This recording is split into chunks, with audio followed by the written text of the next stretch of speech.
He thought his money made him untouchable, until the judge said two words that changed everything. The courtroom was packed. Cameras lined the back wall. Reporters whispered to each other, tapping notes on their laptops.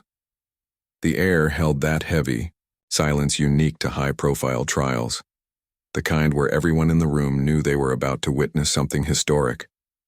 And at the center of it all sat Richard Sterling, a man worth billions, a man who built his empire with sheer cunning and ruthlessness, a man who believed the rules applied to everyone but him. Sterling lounged back in his seat, completely unfazed.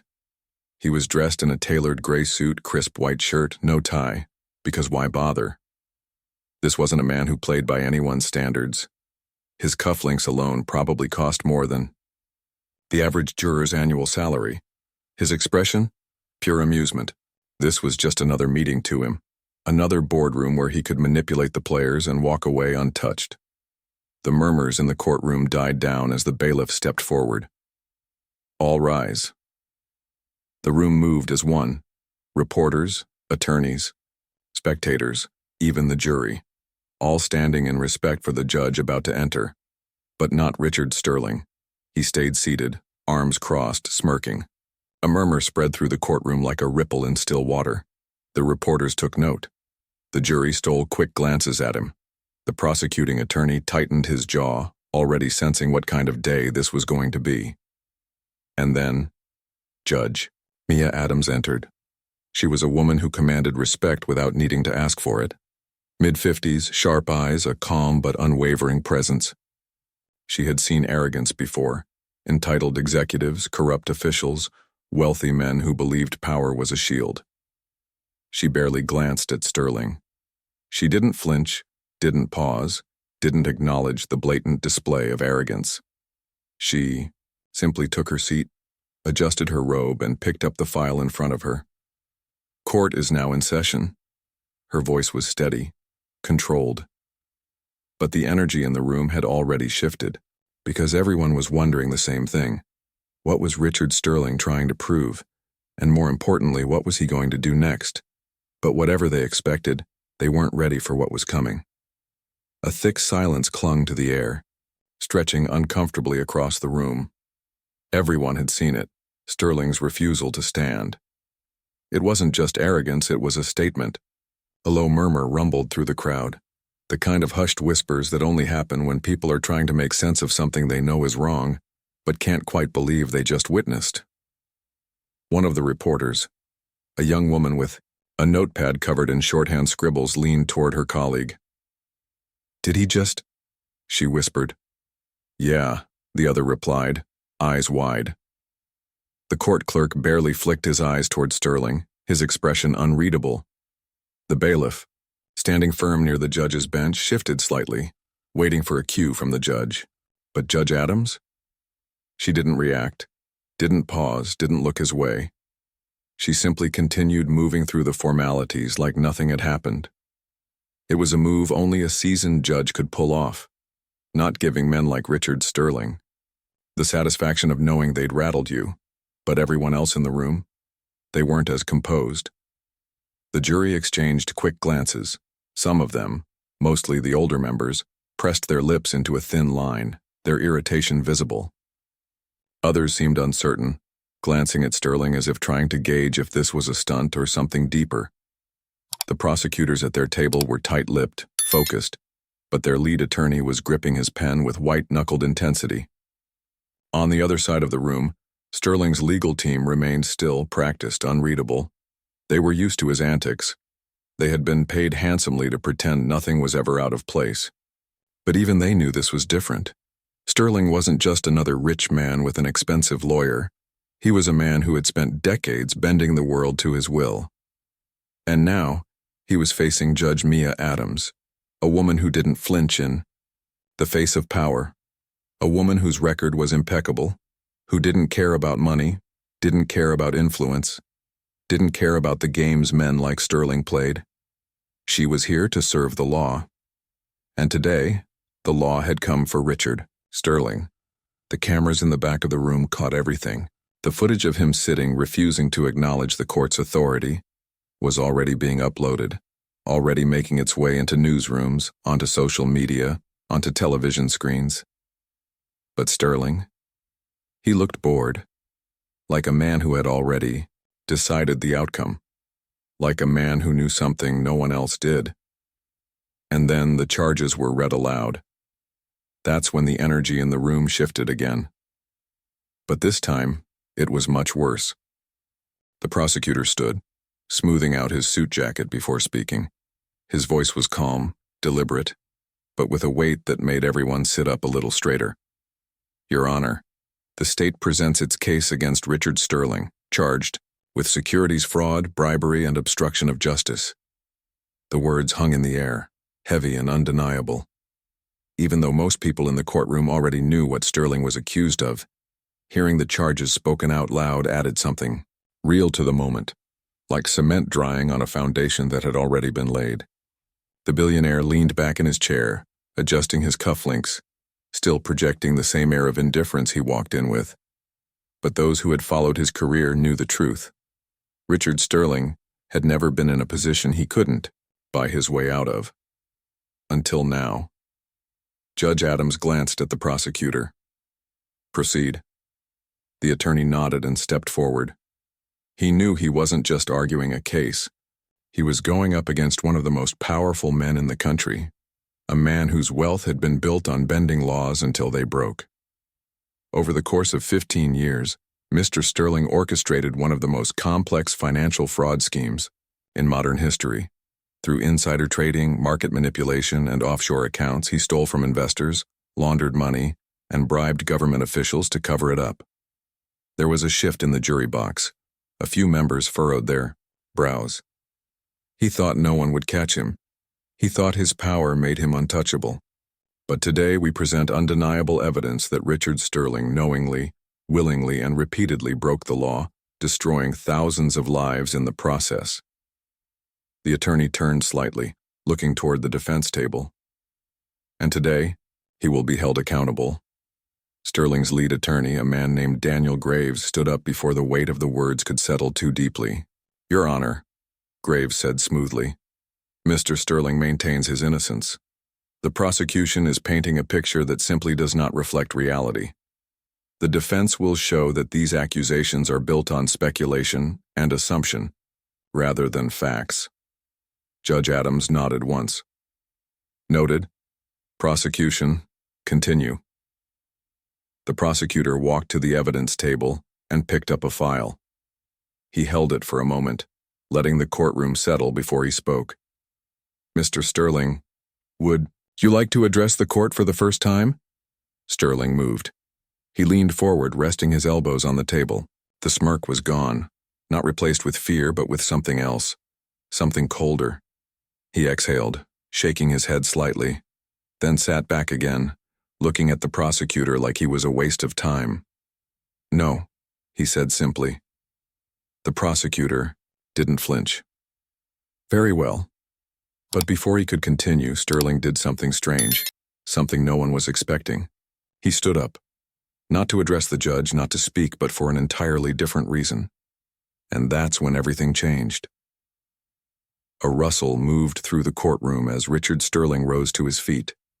At first, no one reacted. They were still processing it. This was the same man who had arrogantly refused to stand when the judge entered. The same man who had sat through the charges against him like they were a mild inconvenience. And now, without warning, without permission, he was standing. Judge Adams didn't say a word, but her eyes lifted to meet his. The silence stretched, waiting for him to explain himself. But Sterling didn't speak. Instead, he reached into his suit jacket. A collective inhale rippled through the room. Hands tensed. The bailiff took a step forward, his stance shifting into something more defensive. One of the jurors flinched. Judge Adams didn't move. Neither did the prosecutor. But the moment held something new now, something tight. Then slowly, Sterling pulled out a piece of paper. Not a weapon, not some bold act of aggression. A single folded document. The room exhaled, but only slightly. Sterling took his time unfolding it, smoothing it out with the tips of his fingers. Then finally he spoke. Since everyone in this room seems so eager to put me away, he said, his voice cutting through the tension like a knife, I thought it'd be interesting if we took a moment to see the full picture. The prosecutor frowned. Mr. Sterling, this is not your time to speak. Sterling ignored him. For weeks I've sat back and listened to the media paint me as some kind of villain. And sure, I get it. Billionaire, bad guy, easy story. But here's something they don't want you to know. He lifted the paper higher. What if I told you that some of the very people who are trying to put me behind bars are guilty of the same crimes? A ripple of shock moved through the room. Whispers exploded among the reporters. Some scrambled to write. Others checked their cameras to make sure they were capturing everything. Judge Adams finally leaned forward, her voice sharp. Mr. Sterling, if you do not sit down, I will hold you in contempt. Sterling turned to face her fully. With all due respect, Judge, I think you might want to hear this. He placed the document on the defense table. I have evidence, he continued, that several top officials, including some connected to this very case, have been involved in illegal financial dealings worse than anything you're accusing me of. Gasps. Reporters froze. The prosecutor's face tightened. Even Judge Adams, unshaken through everything so far, studied him now. Sterling had just flipped the entire courtroom on its head. This was no longer just about his guilt. It was now about who else had their hands dirty. And the moment he stood up, everything changed. But the fallout? That was just beginning. For a full 3 seconds, the courtroom sat in stunned silence. Then, chaos. The reporters erupted into a frenzy, their fingers flying across keyboards, whispers escalating into hushed shouts. The defense attorneys exchanged sharp glances, their carefully crafted poker faces slipping for the first time. And the prosecutor? He didn't move, didn't speak, but his jaw tightened just enough for those watching closely to notice. Judge Adams tapped her gavel once, a single, firm motion. The noise didn't die completely, but it staggered. Mr. Sterling, she said, calm but unreadable, place that document on the table and take your seat now. Sterling's lips curled into a half smile. He had everyone exactly where he wanted them. Slowly he placed the paper down, but instead of sitting, he kept his hands on the edge of the table, leaning forward slightly, owning the room in a way that only a man with nothing left to lose could. See, here's the thing, he continued, his voice smooth. I'm not saying I'm innocent. I'm saying that if I go down, he let his words hang, eyes scanning the room. I won't be going down alone. A new kind of attention wrapped around the courtroom. This wasn't just about him anymore. It was about who else was involved. Because now there were people sitting in that very room, people wearing suits, people holding power, who were suddenly very, very nervous. Judge Adams studied him unshaken.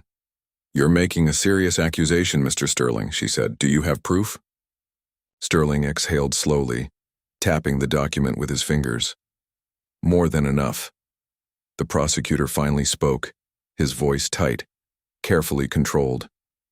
Your Honor, this is clearly a last-minute stunt to deflect from the charges against him. Sterling didn't even look at him.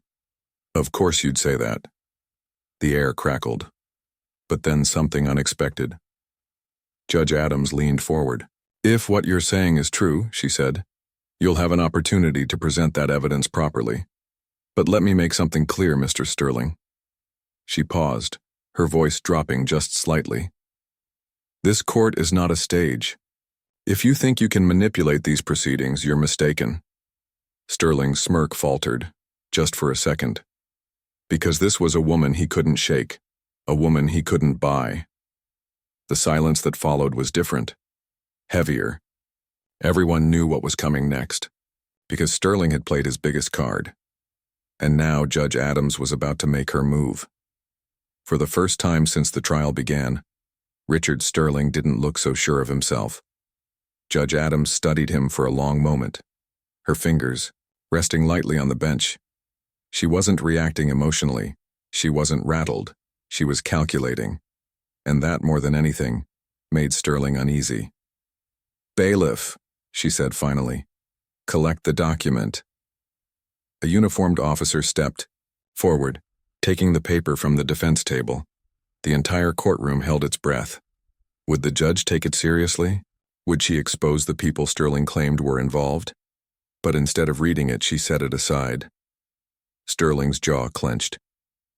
"You're not going to look at it?" Judge Adams met his eyes, unwavering. "This is a court of law, Mr. Sterling, not a negotiation table." The weight of those words settled over him, because suddenly, for the first time in his entire life, he had no power here. The courtroom was silent. "Mr. Sterling," the judge continued, "the evidence against you has been reviewed thoroughly. The state has provided substantial proof of your crimes: fraud, bribery, obstruction of justice. And your sudden attempt to shift blame does not absolve you of your actions." Sterling's throat bobbed. "Therefore, this court finds you—" She let the pause hang, solidifying the moment. "Guilty on all counts." The words hit like a hammer. The entire room erupted. Gasps, reporters scrambling to be the first to push out breaking news. Alerts, spectators whispering in shock, in disbelief, in satisfaction. But Sterling, he just stood there, still gripping the edge of the table, still processing the fact that, for the first time in his life, he had lost. Judge Adams wasn't done. "You built an empire on manipulation, Mr. Sterling, on lies. You believed your wealth made you untouchable. That justice was just another thing money could buy. But today, you learned that this court does not serve power. It serves the law." Sterling swallowed, his lips pressing into a thin line. He looked around as if expecting someone, anyone, to come to his aid. No one did, because he had spent his entire life making enemies. And now, when it mattered most, he was alone. The judge's voice remained steady. "Your sentencing will be scheduled for a later date. Until then, you will remain in custody. Bailiff, remove the defendant." The officer stepped forward, placing a firm hand on Sterling's arm. And just like that, Richard Sterling, the billionaire who thought himself untouchable, was led out of the courtroom in handcuffs. The cameras flashed, the world watched, and justice was served. Power, wealth, and influence can bend rules, but they cannot erase the truth. No matter how much money you have, your character is what defines you. Richard Sterling had everything, except integrity. And in the end, that was the one thing money couldn't save him from. If you believe that justice should never bow to power, share this story. Let the world know. No one is above the law.